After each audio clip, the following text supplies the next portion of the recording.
జై శ్రీరామ్. శ్రీమాత్రే నమః. శ్రీ గురుభ్యో నమః. సింహరాశి సింహ లగ్నంలో పుట్టిన వాళ్ళకి ఈ పరాభవ నామ సంవత్సరం ఎలాంటి ఫలితాన్ని ఇవ్వబోతుంది, ఈ విషయాలు తెలుసుకోవడానికి ముందుగా ఆదాయం వ్యయం చూద్దాము. ఆదాయం 5, వ్యయం 5, రాజపూజ్యం 7, అవమానం 7, రెండు సరికి సమంగా ఉన్నాయి. ఈ సంవత్సరం ఎలాంటి ఫలితాన్ని గోచార గ్రహ స్థితులు, గోచారంలో ఉన్న గ్రహ దేవతలు మీకు ప్రసాదించబోతూ ఉన్నాయి, ఈ విషయాన్ని మనం చూద్దాం. ఈ సంవత్సరం ప్రత్యేకించి జూలై నుంచి మనం చూసుకుంటే ఇంట్లో మీరు ఇంటికి సంబంధించిన విషయాల్లో పనులన్నీ కూడా ఫాస్ట్గా ప్రోగ్రెస్ అవుతాయి. ఇంటికి సంబంధించిన విషయాల్లో ఏ ఉన్నా సరే, ఓ రకంగా చెప్పాలంటే మీ జన్మజాతకం సపోర్టింగ్ కొంచెం సపోర్ట్ చేసినా చాలు ఈ పాయింట్కి, అది మీరు అవుతుంది. మీకు ఏంటి, గృహయోగము, వాహన యోగము, ఆస్తులు కొనుక్కోవడం, ఇలాంటివి అమ్ముకోవడానికి కూడా యోగం ఉంది. ఇప్పుడు ఇల్లు కావచ్చు, స్థలాలు కావచ్చు, పొలాలు కావచ్చు, వాహనం కావచ్చు, వస్తు వాహన యోగం అనుకోండి, వీటికి అవకాశం చక్కగా ఉంది. సో ఇవి కొనాలనుకున్నా అమ్మాలనుకున్నా ఈజీగా సాగుతున్నాయి. అంటే ఇప్పుడు ఈ యోగం ఉంది కాకపోతే దీనికి కండిషన్స్ కూడా ఉంటాయి కదా. యోగం ఉన్నప్పుడు అది తీసుకోవాలంటే ఇది గోచారంలో వచ్చింది కాబట్టి మీ జన్మజాతకంలో దీనికి సపోర్టింగ్ గా కొంచెం ఒక 30% సపోర్ట్ ఉన్నా, బలం ఉన్నా కూడా మీరు చూస్తారు ఈ విషయాన్ని. సపోజ్ మీకు కనుక ఈ బలం లేదు అనుకుందాం కాసేపు, అంటే ఇప్పుడు గృహయోగం లేదు, వాహన యోగం లేదు అని అనుకుంటే మీ జన్మజాతకం దానికి సపోర్ట్ చేయట్లేదంటే గోచారం మాక్సిమం ఇచ్చేస్తాను, 99% ఇస్తాను. ఇన్ కేసు అలా కాకపోతే ఇంకొక చోట బ్లెస్సింగ్స్ వస్తాయి. మీకు ఇంట్లో ఏవైతే మీరు ఇదైతే బాగుంది. ఇప్పుడు సపోజ్ కొంతమందికి ఇల్లే కొనుక్కోవాలని ఉండదు, వాహనమే కొనుక్కోవాలని ఉండదు, ఆల్రెడీ ఇల్లు ఉంటుంది, వాహనం ఉంటుంది, ఇప్పుడు ఏం ప్లాన్ చేసే అవకాశం ఉండదు. అంటే ఇప్పుడు వాళ్ళకి ఉన్నవి చాలు, ఇంకా కొనుక్కునేది లేదంటే ఏదైనా మీ పిల్లలు పెళ్ళి అవ్వట్లేదు, పిల్లలు పెళ్ళి అవుతున్నాయి, మీ పిల్లల పురోభివృద్ధికి మీరు బాధపడుతున్నారు, అదే అవుతున్నాయి. మీరు వృత్తి వ్యాపారాల్లో ఆటంకాలతోటి ఇబ్బంది పడుతూ ఉన్నారు, అది అవుతుంది. ఇలాగా ఏ విషయంలో అయితే మీరు ఇంటికి వెళ్ళిన తర్వాత మీరు తల పట్టుకోకుండా ప్రశాంతంగా కూర్చునే విధంగా గోచరంలో ఉన్న గ్రహస్థితులు మిమ్మల్ని చేస్తున్నాయి. అబ్బా ఇప్పుడు ఇది ఉంది, ఎప్పటికీ తీరుస్తుంది భగవంతుడా అని ఇలా తల మీద చెయ్యి వేసుకోకుండా ఆ చెయ్యి తీపిస్తున్నాడు గోచారంలో ఉన్న గ్రహ దేవతలు.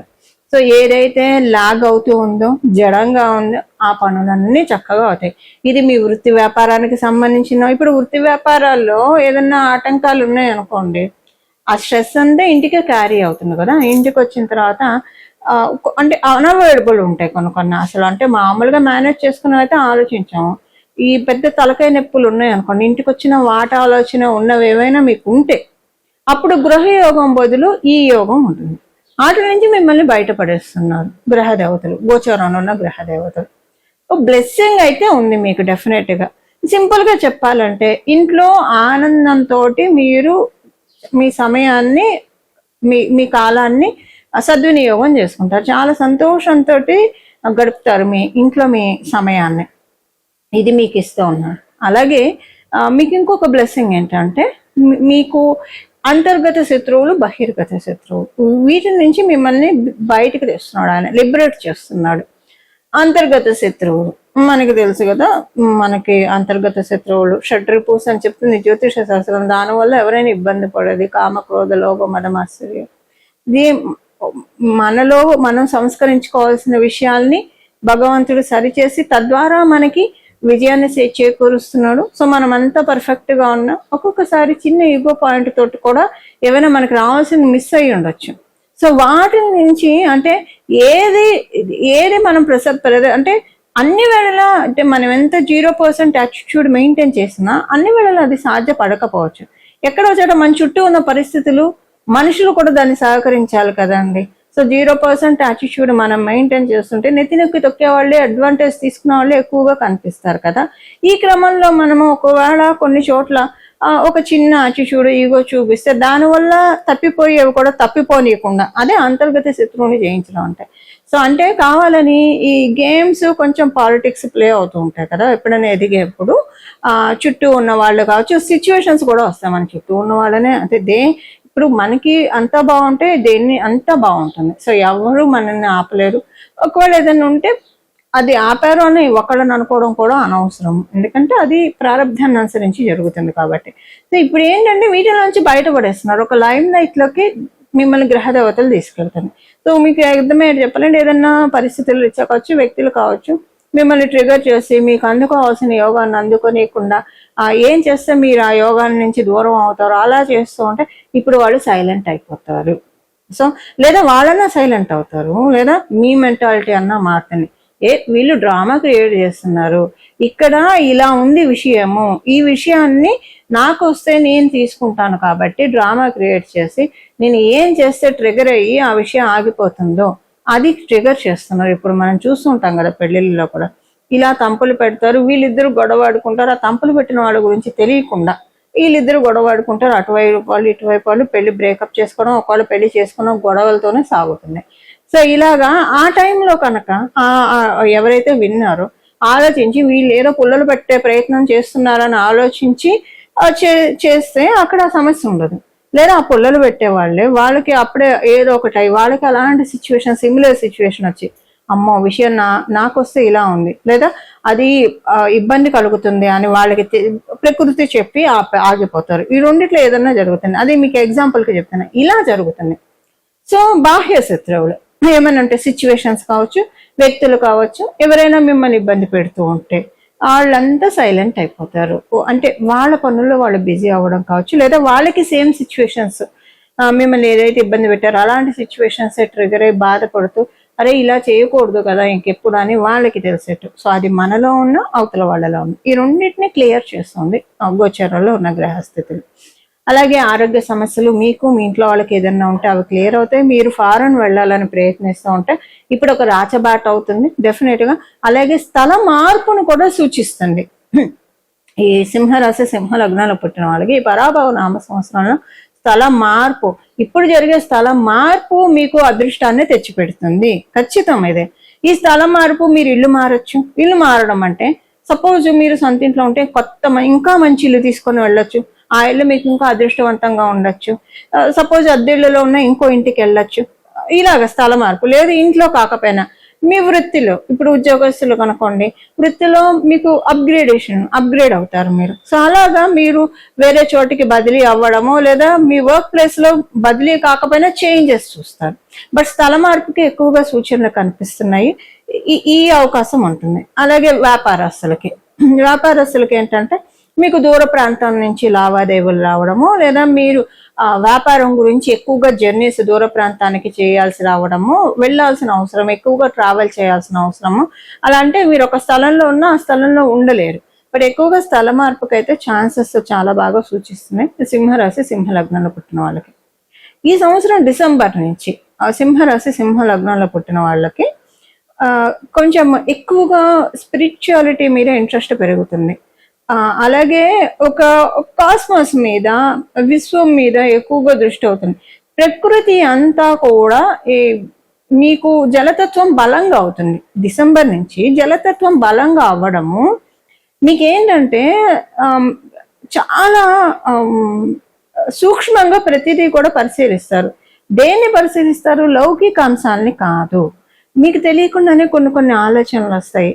ఈ ఆలోచనలు ఏంటంటే మీకు అంటే మనల్ని మనము మంచి, అంటే ఆ ఆలోచనలు మనల్ని మనము ప్రోగ్రెసివ్ మోడ్లో తీసుకెళ్లే విధంగా మంచి ఆలోచనలని ఇప్పుడు మీకు డిసెంబర్ నుంచి ఎక్కువగా అధికంగా ఉంటాయి. మీకు సింహరాశి సింహ లగ్నంలో పుట్టిన వాళ్ళందరికీ కూడా ఇలా సింహరాశి సింహ లగ్నంలో పుట్టిన వాళ్ళకి చక్కటి ఫలితాన్ని చూడబోతూ ఉన్నారు ఈ పరాభవ నామ సంవత్సరంలో.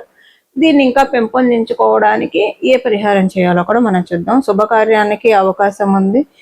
సో ఇలాగా చాలా మంచి విషయాలన్నీ కూడా ఈ సంవత్సరంలో మీరు చూడబోతున్నారు.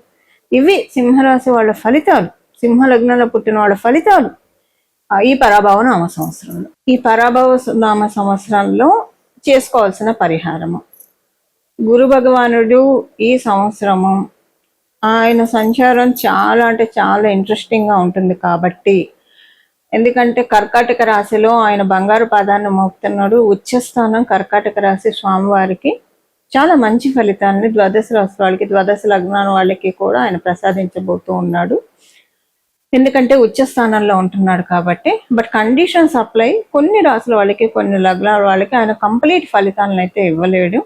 అలాగే మీ జన్మ జాతకంలో కనుక ఇప్పుడు ప్రస్తుతం బాగోకపోతే అప్పుడు కూడా మీరు పూర్తిగా తీసుకోలేరు. సో ఇలాంటి కండిషన్స్ ఏవైనా ఉన్నా, అంటే మీ జన్మ జాతకంలో గురుబలం లేకపోయినా, లేదా ఇప్పుడు ప్రస్తుతానికి గురుబలానికి సపోర్ట్ చేసే, అంటే ఇప్పుడు గోచారంలో గురుబలం మనకి జూన్లో ఆయన ఎప్పుడైతే కర్కాటక రాశిలోకి వెళ్తాడో అప్పటి నుంచి గురుబలం బాగా పెరుగుతుంది గోచార రీత్యా.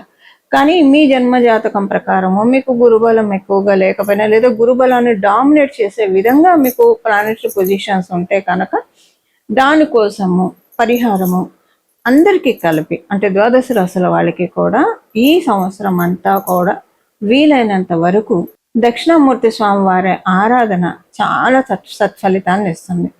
ప్రతిరోజు కూడా మీరు స్నానం చేసిన వెంటనే ఒక 12 సార్లు, ఒక 3 సార్లు అయినా సరే దక్షిణామూర్తి స్వామి వారి స్తోత్రాన్ని చదవడం వినడం చేస్తే కనుక చాలా అంటే చాలా ఉత్తమ ఫలితాలు వస్తాయి. ఇప్పుడు ఏంటంటే మీరు ఒకవేళ దక్షిణామూర్తి స్వామి వారి స్తోత్రం చేసిన విడిగా కూడా మీరు జపించుకోవడానికి రోజంతా కూడా ఏ పని చేస్తూ ఉన్నా సరే దక్షిణామూర్తి స్వామి వారి మంత్రం జపించవచ్చు. శ్రీ గురు దక్షిణామూర్తయే నమః, శ్రీ గురు దక్షిణామూర్తయే నమః, శ్రీ గురు దక్షిణామూర్తయే నమః ఈ నామాన్ని జపించుకోవడము. లేదా శ్రీ గురుదత్త జయ గురుదత్త శ్రీ దత్త శరణం మమ, శ్రీ గురుదత్త జయ గురుదత్త శ్రీ దత్త శరణం మమ, శ్రీ గురుదత్త జయ గురుదత్త శ్రీ దత్త శరణం మమ. అలాగే మీరు హయగ్రీవుణ్ణి ఆరాధించిన, సరస్వతి అమ్మవారిని ఆరాధించిన, ఎవరిని ఆరాధించినా, అంటే గురుమూర్తి రూపంలో ఉండే ఏ దేవీ దేవతలను ఆరాధించినా కూడా చక్కటి రాఘవేంద్ర స్వామి వారిని కావచ్చు, ఇలాగా మీరు ఏ దేవీ దేవతలను ఆరాధించినా, అంటే గురువు స్థానాన్ని సూచించే దేవీ దేవతలు, గురుతత్వాన్ని సూచించే దేవీ దేవతలు, ఏ దేవీ దేవతల ఆరాధన చేసినా కూడా చాలా అంటే చాలా చక్కటి ఫలితాలు చక్కగా సిద్ధిస్తాయి. ఇలా మనందరం కూడా ఈ సంవత్సరం మొత్తం కూడా గురువు యొక్క కృపా కటాక్షాన్ని తీసుకోవడానికి అత్యుత్తమమైన సమయము. ఇప్పుడు 12 ఆయన కర్కాటక రాశిలోకి రావడము, మళ్ళీ ఆయన కర్కాటక రాశిలోకి రావాలంటే ఈ సంవత్సరం ఇంట్రెస్టింగ్ గా కూడా ఉంది స్వామివారి ట్రాన్సిట్, గురు భగవానుడి యొక్క ట్రాన్సిట్. అది మళ్ళీ తర్వాత మనం సపరేట్ వీడియో చేద్దాం దాని గురించి. కానీ ఇప్పుడు మటుకు గురువు యొక్క బలాన్ని అందరం పెంపొందించుకోవడానికి this is the best time and right period అని కూడా చెప్పొచ్చు. ఇక్కడ నుంచి గురువు యొక్క ప్రభావం చాలా ఎక్కువగా ఉంటుంది. అది ఇక్కడ నుంచి కొన్ని సంవత్సరాల పాటు అని కూడా చెప్పచ్చు. ఎందుకంటే ఆయన అతిచారంలోకి వెళ్తూ ఉన్నాడు, ఈ సంవత్సరంలో కూడా అతిచారంలోకి వెళ్తున్నాడు. అతిచార గురువుడు అతి బలవంతుడు అని చెప్తుంది జ్యోతిష శాస్త్రము. సో ఇది ఇప్పుడు మీకు గురుబలం ఉన్నా లేకపోయినా, మీకు తెలిసినా తెలియకపోయినా సరే, ఈ సంవత్సరం నుంచి గురుబలం మనందరం పెంచుకోవడానికి, మీకు ఆల్రెడీ గురుబలం ఉంటే చాలా మంచిది. ఇక మీరు నక్కతో కుదుకినట్లే. గురుబలం లేదు అని అనుకుంటే కనుక ఇప్పుడు గురుబలాన్ని పెంచుకోవడానికి సరైన సమయం, రైట్ పీరియడ్ అని చెప్పడంలో ఏమాత్రం సందేహం లేదు. ఈ విధంగా మనం అందరం కూడా గురుబలాన్ని పెంపొందించుకొని మన జీవితాన్ని మంగళప్రదంగా, అదృష్టప్రదంగా, సౌభాగ్యవంతంగా మార్చుకోవాలని చెప్పి మనందరి తరఫున జగన్మాతను మనస్ఫూర్తిగా ప్రార్థిస్తూ మంగళం. నమో భగవతే వాసుదేవాయ.